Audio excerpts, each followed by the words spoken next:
오늘 고린도후서 11장 1절에서 4절의 본문의 말씀을 중심으로 정결한 신부가 되어 이와 같은 제목으로 은혜를 나누고자 합니다.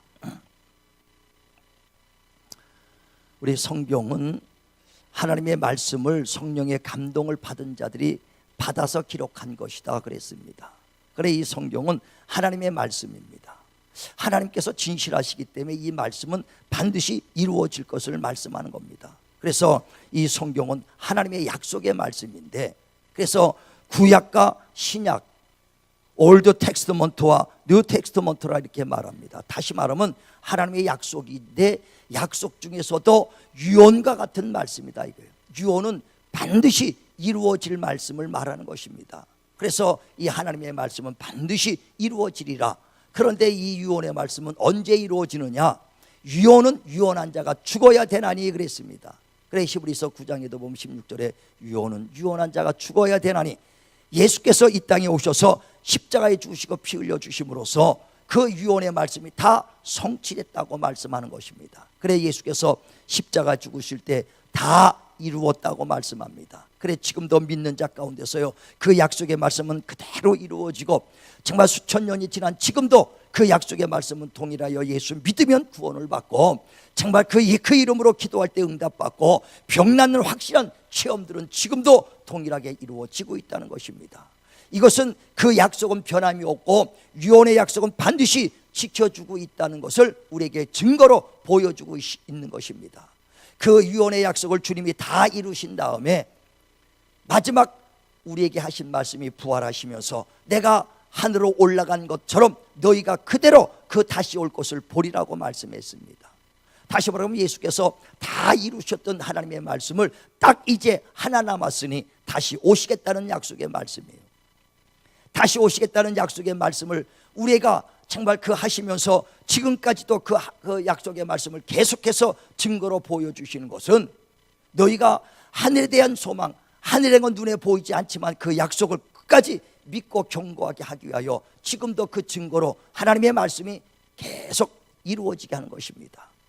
그래 그 말씀이 지금도 믿는 자 가운데 역사하죠. 그런데 적그리스도와 거짓 선지자들이 우리의 믿음을 뺏으려고, 베드로후서에도 보면 3장 3절 4절에 야 주님의 재림한다는 약속이 어디 있느냐, 이렇게 더딘 거 보니까 벌써 끝났나 보다, 아니면 벌써 그 약속은 이제 다 이루어졌나 보다 하면서 우리를 미혹한다는 거예요. 그러면서 창세기로부터 지금까지 그 세상은 그대로 있는 거 보니까 주님이 재림한다는 소식은 끝났다고 봅니다. 그러면서 우리의 믿음을 점점 뺏고 우리의 마음을 빼앗죠.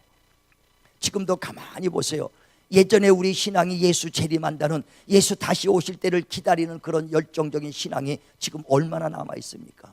솔직히 여러분, 예수 믿고 오늘 주일이니까 나왔죠. 점점 우리의 신앙은 점점 엷어집니다. 주님 오실 때를 기다리는 그 열정인 그런 신앙은 벌써 식어지고 가지가 오래전입니다. 지금 곧 오신다는 그런 소망을 갖고 있냐, 이게 다른 건 다 이뤘습니다. 내가 다시 오면은 딱 한 가지의 하나님의 약속이 남아 있다는 거예요. 그래 우리의 신앙은 뭐냐? 주님이 오실 때를 기다리는 신앙이에요. 그런데 그 재림의 약속이 이렇게 더딘 거 보니까 어디 있느냐 하면서 우리를 믿음을 점점 떨어뜨리게 놓습니다. 그러면서 어떤 사람도 그러죠. 너 예수 믿는데 하나님 봤냐? 예수님 봤냐? 묻습니다. 그러면 가만히 보면 본 적이 한 번도 없거든요. 만나본 적이 없어요. 우리가 본 적이 없다 이거예요. 그러니까 사람들이 본 적도 없는데 흔들리기 시작하거든요. 여러분 예수님 본 적 있어요? 하나님 만난 적 있냐? 본 적 있냐? 없다 이거예요. 그러니까 그 연약한 믿음을 점점 흔들어 놓고 있다는 것입니다. 그러면서 어떻게 하냐? 마귀가 아담을 꼬드겨 하와를 꼬드겨서 먹지 말라는 선악과를 먹게 한 것처럼 지금도 우리의 마음을 뺏어서 하나님을 떠나가게 하고 있다는 것입니다. 우리가 믿는 하나님은요 눈으로 보고 믿는 하나님이 아니라 하나님의 약속을 믿는 것이 우리의 믿음이라는 것입니다.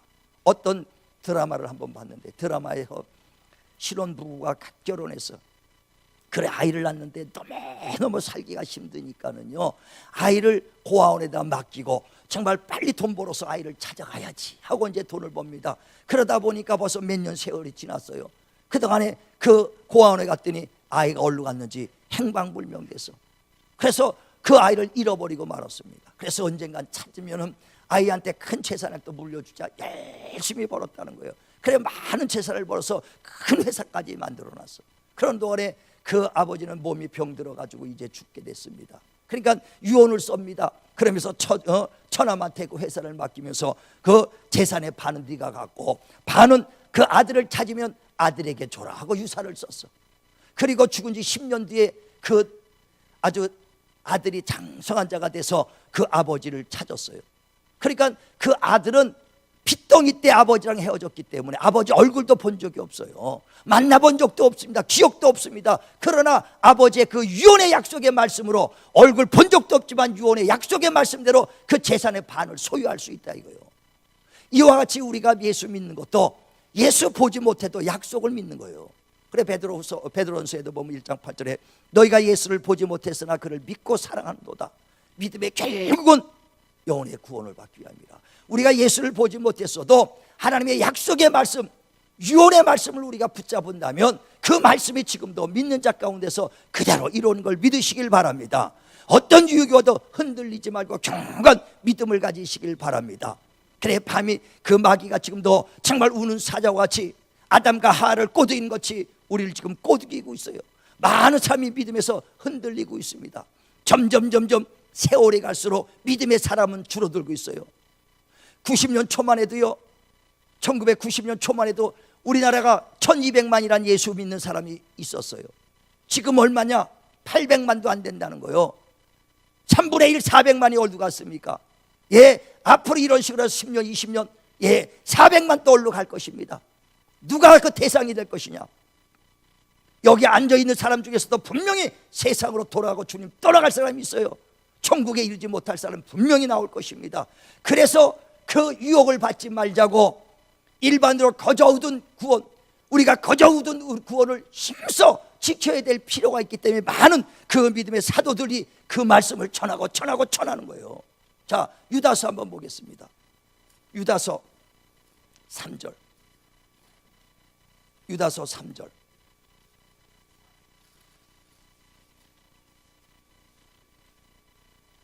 유다서 3절.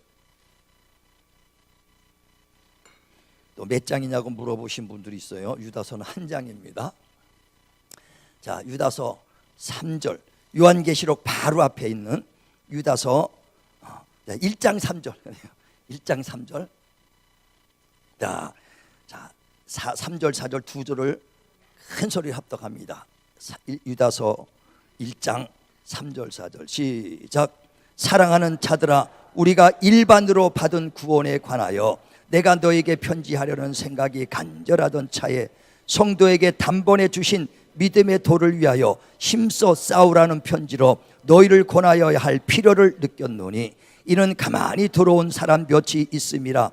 그들은 옛적부터 이 판결을 받기로 미리 기록된 자들이니 경건하지 아니하여 우리 하나님의 은혜를 도리어 방탕한 것으로 바꾸고 홀로 하나이신 주제 곧 우리 주 예수 그리스도를 부인하는 자니라. 정말 일반으로 얻은 구원, 거저 받은 구원이요, 우리의 행위가 아니라 철저하게 예수의 그 공로로 우리가 구원받은, 믿음으로 받은 그 거저 받은 구원을 지금 세상에 그 악한 자들이 들어와서 우리를 그 은혜를 도리어 세격거리로 바꾸고 그 예수 그리스도를 부인하는 자로 자꾸만 그 우리를 믿음에서 떨어뜨리게 하는 사람이 있어서 내가 너희가 끝까지 힘써 싸워 이 구원을 이루어야 될 것을 말한다. 끝까지 붙잡아야 될 것을 말한다면서 일반으로 얻은 거저 얻은 구원을 힘써 지키라고 말하는 것입니다. 제가 늘 표현하잖아요. 제가 군대 갔을 때 다 공짜로 받았어요. 군복부터 시작해서 철모 그저 총까지 다 거저 받았습니다. 근데 훈련소 가갖고 우리 부대에 그런 사람이 있어요. 훈련소 갔더니 훈련소 갔다가요 사격장 갔는데 헬멧을 잊어먹고 왔어요. 그러니까 얼마나 거기서 그냥 그 교관이 헬멧 잊어먹었다고 내 무반이 그냥 때리더라고. 그러면서 내일 당장 찾아오라고. 그래 어디 가서 찾아? 어디서 잊어먹었느냐? 화장실에서 앉아있다가요, 거기는 그 당시 화장실가 옆구리 이렇게 벽밖에 없어. 지붕은 다 펑 뚫려 있으니까 서로 얼굴 보면서 그러는데 화장실에 있다가 일본인데 누가 철모를 가지고 냅다 뛰려는 거예요. 자기 철모를 베껴가지고. 그러니까 잡아가지도 못하고 그냥 앉아있다가 하고 그냥 뺏겨버린 거예요. 그래가지고 공짜로 얻었지만은 잊어먹어서 얼마나 매를 맞고 나서 그 다음날 찾으러 오라는 거예요. 그래서 그 다음날 자기도 사격장 가가지고요, 두리번 화장실 보니까 누가 철모를 쓰고 있다는 거예요. 그래서 그냥 잡고 자기도 떼떼 와서 그 다음날 찾아왔어. 그래 공짜로 얻었지만은 지키기 어려워요. 그 다음부터는 화장실 갔다 어떻게 해요? 예? 아주 철모가 무거운 건지 아주 여기에 힘쓰는지 거기에 힘쓰는지 몰라. 왜? 거저 얻었지만 지키기가 이렇게 쉬운 게 아니에요. 우리가 예수 믿고 구원받은 것 거저 받았습니다. 요만한 노력과 행위가 아닙니다. 거저 받은 선물이요. 그러나 끝까지 힘써 지켜야 될 필요가 있다는 거예요. 왜? 악한 것들이 지금도 우는 사자같이, 마귀가 우는 사자같이 두루루 쌓이며 영혼을 삼킬 자를 살핀다고 말하는 거예요. 그래서 바울도 오늘 나는 부족하다, 나는 그 연약하지만 나를 좀 이해해달라 하면서 내가 하나님의 열심으로 열심을 내놓으니 너희를 정결한 신부로 신랑되는 예수 그리스도에게 중매하려고 내가 애쓰고 있다는 거예요. 내가 애쓰는 것 똑같습니다. 목사가 애쓰는 것, 여러분이 한 영혼도 잃어버리지 않고 떨어져 나가고 슬쩍하지 않고 주님 오실 때 꼭 반드시 오시겠다는 약속대로 오실 때 신부되는 정결한 신부로서 주님을 맞을 준비를 여러분이 하기를 바라고 있다는 거예요. 정말 정결한 신부가 되셔서 신랑 올 때 부끄러움 당하지 않기를 바랍니다. 깨어있기를 바랍니다. 정결한 신부 되시기를 바랍니다. 그래, 정결한 신부가 어떤 신부냐? 첫째, 정조를 지켜라야. 정조를 지키라는 겁니다. 그래, 요한계시록 14장 4절에도 신앙의 정조를 지키고 인자가 신랑이 어딜 가든지 그를 따라가는 자가 되라는 거예요. 신앙의 정조를 지켜야 됩니다. 우리가 예수 믿다가도요, 어려울 때 많습니다. 힘들 때 얼마나 많습니까? 하박국 선지자도 그 하나님 믿고 따라가다가 뼈가 썩어 들어갈 때도 있었어요. 무화과나무에 소출이 없고 외양간에 소출이 없고 아주 쌀 한 통만 먹을 게 없을 때도 있을 겁니다. 그러나 구원해 주신 하나님을 바라보며 그 기쁨으로 달려갔던 것처럼 신앙은 잃어버리지 말아야 되는데, 지금 많은 사람들이 확실한 주님의 오실 그 신랑 대신 주님에 대한 열정이 없으니까 예수 믿다가 쌀 떨어져서 먹을 거 없어 봐요. 당장 여러분이 직장이 어려워 봐요. 당장 사는데 힘들어 봐요. 하나님이 무슨 소용이냐? 하나님 떠나갈 사람이 얼마나 많습니까? 우리가 그래서 나 외에, 하나님 외에 다른 것 쫓아가면 우상이라 그랬어요. 어떤 사람은 답답하니까 점 보러 다니는 예수 믿는 사람도 있다는 거예요.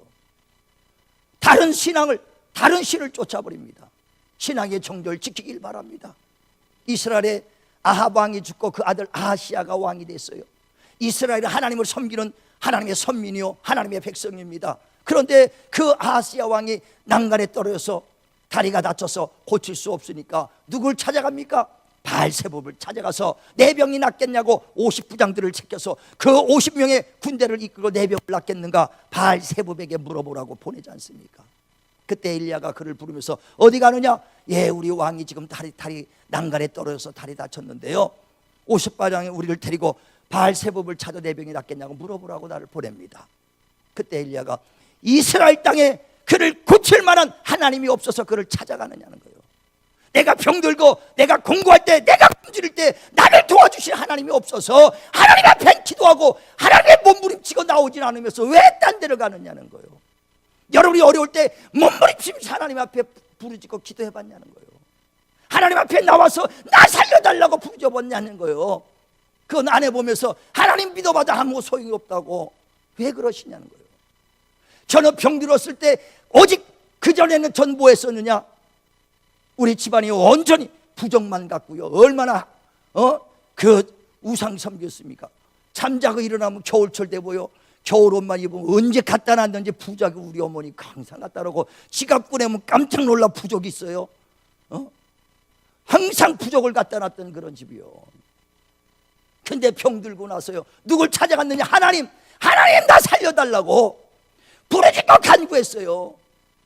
하나님 나 살려달라고, 하나님 나 살려. 누구한테 가서 누구한테 위로받겠어요? 하나님의 그 부르짖는 소리, 눈물로 흐르는 소리를 들어주고 반드시 역사해 주신다는 겁니다.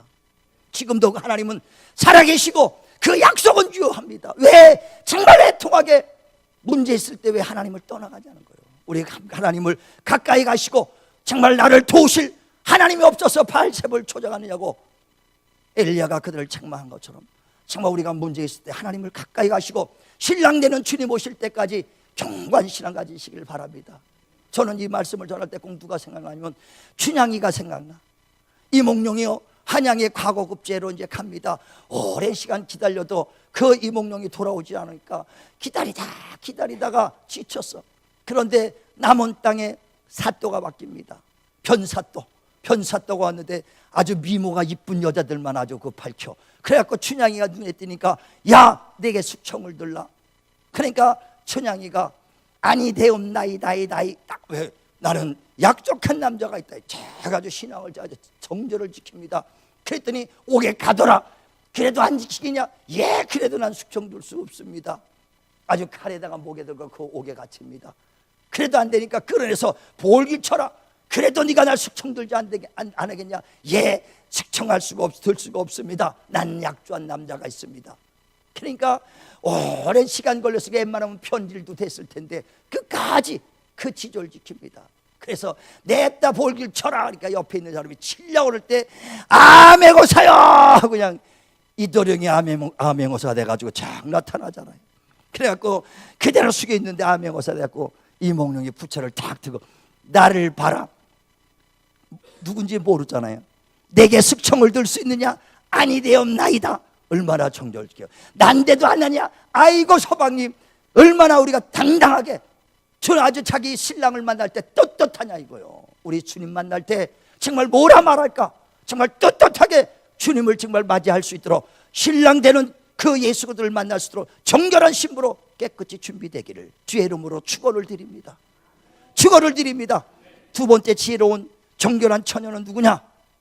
신랑을 구분할 줄 알아야 돼요. 지혜가 있어야 돼. 저 사람이 내 신랑인지 저 사람이 내 신랑인지 구분 못하면 어때요? 마태복음 24장에 보면 24절에 마지막 때가 되면 말세가 되면 적그리스도와 거짓 선지자가 일어나서 할 수만 있으면 믿는 자들까지도 불신자로 만든다는 거예요. 그러니까 그 거짓 선지자들이 와서 내가 신랑이다 하고 온다는 거예요. 지금 거짓 신랑들이 많잖아요. 하나님의 교회 안상호 내가 재림 예수다는 거요. 그같이 바로 자기가 신랑이라는 얘기 아닙니까? 신천지 이만희 내가 재림 예수다, 내가 바로 신랑이라고 얘기하잖아요. 그가 신랑인지 하고 따라가 신랑을 구분할 줄 모르면은요, 그게 온전히 자기 신랑을 마음속에 10년 만에 도와도 20년에 마도 그 사모했으면 그 신랑을 보고 딱 알아봐야 될 거 아닙니까? 자녀들이요, 자기 자식은요 아주 운동장에서 체육대회 할 때 딱 눈에 띄어. 저도 어렸을 때 보니까 애들 키울 때 보니까 우리 초등학교 때 애들이 초등학교 운동장에서 체육대회 합니다. 한 1000명씩 됐었어 그때는 운동장에서 애들이. 그런데 체육대회 하면요 얼마나 빠글빠글해. 그런데 내 애는 딱 봐요. 1000명이 돼도 우리 애는 딱 보입니다. 딱 보여. 아니 자기 신랑 딱 발견해야지 내 신랑인지 누구 신랑인지 모를 정도면 되겠느냐 이거예요. 지금 마지막 때는요 여기 있다 저기 있다 그리스도가 여기 있다 해도 흔들리지 마시길 바랍니다. 내 신랑을 딱 구분하시길 바랍니다. 성경에도요 주님이 마지막 신랑이 재림했을 때 이 땅에 오실 때 이 땅이 아니라 공중에서 우리를 영접한다는 거예요. 데살로니가서 4장에 보면 15절에도 주님이 그 나팔 소리에 올 때 공중에서 주를 배우리라. 이 땅에 내려온 건 다 거짓 신랑들입니다. 이 땅에 벌써 내려왔다는 건 거짓 신랑이에요. 이만희도 그렇고 그 안상홍도 그렇고 우리나라에도 30여 명이 지금 신랑이 와 있대. 재림 예수가 그렇게 많다는 거예요. 이 땅에 와 있다는 건 다 거짓입니다. 주님을 공중에서 배우리라 그랬어요. 흔들리지 마시고 그리스도가 여기 있다, 새 신랑이 여기 있다 저기 있다 흔들리지 마시고 신랑 구분할 지식을 갖길 바랍니다. 그게 정결한 신부예요. 세 번째, 항상 깨어있으라 그랬어요. 깨어있어라. 왜? 그날과 그때, 그날은 모르는 거예요. 신랑이 언제 올지 알 수 없습니다. 그래 마태복음 24장에도 보면 36절에 그날과 그때는 아들도 모르고 천사도 모르고 아버지만 아시느니라. 그래서 노아의 때처럼 정말 사람들이 시집가고 장가가고 세상의 쾌락을 즐길 때 그때 호련히 이 말이라 그랬습니다. 항상 깨어있길 바랍니다. 언제 올지 모르니까 깨어있으라는 거예요. 마태복음 25장에도 보면 그 신랑이 더디 오니까 10처녀가 신랑을 기다리다 다 졸다가 그가 늦게 들어오니까 자다가 깜짝 깨서 일어나서 갑니다. 기름 부음 준비된 5 지혜로운 처녀만 신랑을 영접하지 않습니까? 우리 준비되길 바랍니다. 주님 오실 때 벌거벗은 모습으로 가지 말고 세마포옷을 입길 바랍니다. 여러분이 실질적으로 결혼할 때 얼마나 일찍 일어나요? 11시 예식 있다 하면 11시 예식이면요, 신부는요 6시부터 일어날 거예요. 그래가지고 씻고 뭐 화장하고 드레스 입고 뭐 준비하는 시간이 얼마나 그 미리미리 그렇게 준비되거든요. 그런데 신랑이 더디 온다 그래가지고 11시인데 한 20분 전에 갖고 10시 40분에 덜렁덜렁 신부 입장하니까 반바지 입고 들어간 사람이 있어요. 이와 같이 항상 준비되라는 거예요. 주님이 반드시 오실 겁니다. 유언의 약속이기 때문에 반드시 이루어질 것이라는 거예요. 우리 마음에 주님이 더디 오리라 이 마음을 가졌던 거 오늘 완전히 바꾸시고 내 생에 반드시 주님 오실 것이다. 신부가 반드시 신랑을 기다리는 신앙으로 마음이 깨어있길 바랍니다. 깨어있길 바랍니다. 그의 삶의 모습이 돼야 돼요. 그 모습이 돼야 됩니다. 그래서 우리가 주님 주일 예배가 바로 신랑을 맞이하는 준비가 돼 있어야 돼요. 주일 예배는 신랑을 맞이러 가는 준비예요. 오늘 주일날 신랑을 맞이러 온 준비로 여러분이 왔습니까? 그런 마음으로 오시길 바랍니다. 신랑은 먼저 와 있는데 드들 들어와서 아유 벌써 와 계시네. 에? 아니 나 들어오기 전에 신부 입장하고 벌써 노래를 벌써 시작했네. 신부 입장 노래는 벌써 막 하고 있는데 그때서 들어오면 그게 벌써 준비된 신부냐는 거예요. 준비된 신부가 무슨 얘기냐? 매 주일 예배마다 우리가 경험하고 매 주일마다 우리가 주님을 정말 그 만날 것을 준비하는 신앙, 이게 깨어있는 신앙이에요. 우린 실질적으로 행동으로 예배 전에 꼭 나오시길 바랍니다. 그렇게 예배가 정말 사모한다면 미리 갈 거 아닙니까?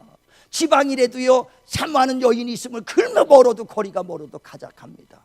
거리가 문제가 아니에요. 얼마만큼 사모하느냐는 거예요. 얼마만큼 사랑하느냐는 것입니다. 우리는 정말 미리 나가서 신랑을 준비하시길 바랍니다. 그게 바로 깨어있는 신앙입니다. 깨어있길 바랍니다. 성경에도 불의한 청지기의 이야기가 있잖아요. 불의한 청지기가 도둑질을 주인 거 하니까 주인이 오늘 너와 계산을 하고 내일 그만둬라 할 때 불의한 청지기가 내일부터 어떻게 먹고 사냐, 땅을 파자니 힘이 들고 비려먹자니 창피하구나, 어떻게 하면 내일부터 살까 해서 주인에게 빚진 자들 다 불러서 너는 얼마 빚냐? 쌀 100가마입니다 80가마라고 다시 영수증을 바꿔줍니다. 너는 뭘 줬냐? 나는 기름 100가마입니다 그러면 그거다 50가마로 써라. 바꿔줍니다. 왜? 내일부터 내가 관두고 난 다음에 그 사람한테 찾아가면 내가 탕감을 해줬으니까 쌀 50가마 탕감해주니까 10가마는 주겠지. 이 사람은 기름 내가 탕감했으니까 10말은 주겠지 하고 내일을 준비한다는 거예요. 이렇게 불의한 자도 내일을 준비하는데 하물며 신랑 올 때를 준비하지 않는 미련한 자가 돼서는 되겠느냐는 거예요. 우리가 어떤 어려움이 있어도 신앙의 정절을 지키고 내 신랑이 누구냐, 나를 구원하시고 나를 축복하시고 나를 영원한 정말 천국으로 이끌어 가실 신랑인 것을 그를 발견하시고 정말 주님 오실 때를 위해서 깨워 기도하는 정결한 처녀가 되시길 바랍니다. 신랑은 반드시 오실 거요. 그 신랑을 맞을 준비를 하시길 바랍니다. 그래서 우리 마음속에 정말 더디 오리라, 정말 우리가 신랑을 잊어버렸던 마음이 있으면 다시 그 마음에 신랑을 찾으시고 정말 어딜 가든지 마음에 우리 신랑을 정말 잃어버리지 않고 춘향이가 이몽룡을 항상 기다리고 사모했던 마음으로 오실 그 신랑을 기다리는 정결한 처녀 되시기를 주의 이름으로 축원을 드립니다. 기도하겠습니다. 하나님,